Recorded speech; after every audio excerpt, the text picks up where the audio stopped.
جانور بے عیب نہ ہو، جانور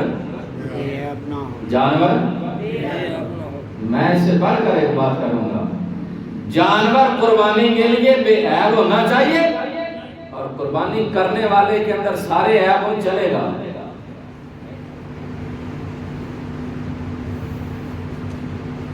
ٹھیک ہے نا؟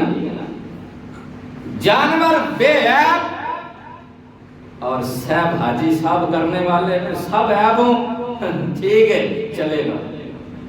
صدقے جاؤ مسلمانوں، جیسے قربانی کا جانور اللہ کی حضور پیش کیا جا رہا ہے، اسی طرح ایک دن ہم نے بھی ہونا۔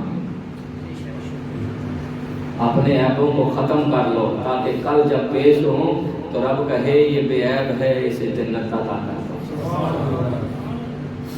حاجی صاحب نے مختلف لوگوں کا خون چوسا ہو اور قربانی کر رہے ہیں، سود کا پیسہ ہو قربانی کر رہے ہو، بینک سے پرافٹ لیا ہو بادشاہ قربانی کر رہے ہیں۔ اس سال جڑا ہوتے سود لگا سی وہ اسی قربانی کر رہے ہیں۔ کیا ماشاءاللہ حاجی صاحب کمال کرنا ہے۔ خدا را ایسا نہ کرو۔ پھر دوسری ریاکاری، یہ کبیرہ گناہ ہے۔ جانور پکڑا ہے صبح سے لے کر شام تک، اتنے کا لائے ہیں ہم، اتنے کا لائے ہیں، اتنے کا لائے ہیں۔ کس لیے لائے ہو؟ لوگوں کے لیے یا اس رب کے لیے؟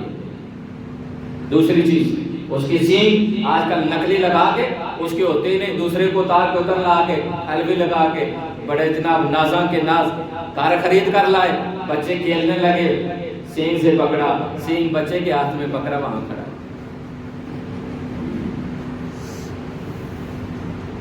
دو ماہ کی کٹی ہے، اسے حلوے کے ساتھ جوڑا ہوا ہے، کچھ لگائی ہے میجک جگ، وہ بچے پکڑتے ہیں، آدھی دم ان کے ہاتھ میں ہوتے ہیں، بیچارہ باپ اولاد کو مار مار کے کہ تو نے